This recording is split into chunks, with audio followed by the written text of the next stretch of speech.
કે બોટાદની અંદર હળદળ ખાતે જે કડદા કાંડ થયો ત્યારે મને યાદ આવે છે કે જે રીતના જલિયાવાલા બાગની અંદર અંગ્રેજોના કહેવાથી પોલીસના લોકોએ ચારે બાજુથી આપણા ભારત દેશના નાગરિકોને ઘેરી લીધા હતા, નિર્દોષ માતાઓને ઘેરીને આ પોલીસના લોકોએ અંધાધૂન ફાયરિંગ કર્યું હતું, ગોળીબાર કરી હતી.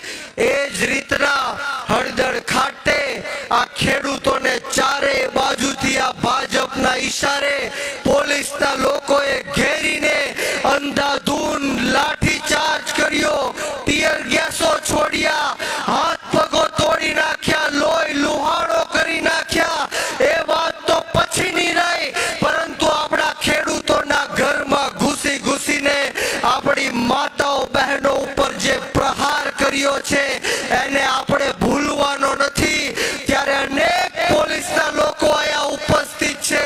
બધા પોલીસ વાળા હરખા નથી હોતા, પરંતુ જે કોઈ પણ પોલીસ આ ભાજપની દલાલી કરે છે, ભાજપની ગુલામી કરે છે, એને હું જાહેર મંચ ઉપરથી કહેવા માંગીશ અને આ ભારતીય જનતા પાર્ટીને પણ કહેવા માંગીશ કે સરકાર તમારી તાકાત હોય, તમારી પોલીસની તાકાત હોય તો એકવાર બ્રિજરાજ સોલંકીના વાહમાં દંડો મારીને બતાવો.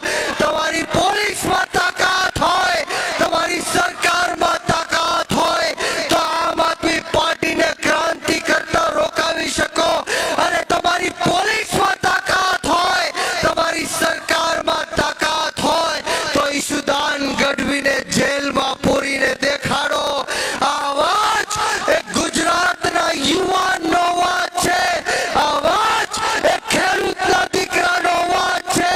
અને જ્યાં સુધી અમારા ગુજરાતના ખેડૂતોનું દેવું માફ કરવામાં નહીં આવે ત્યાં સુધી કોઈના બાપની તાકાત નથી કે બ્રિજરાજ સોલંકીનો અવાજ બંધ કરીને દેખાડે.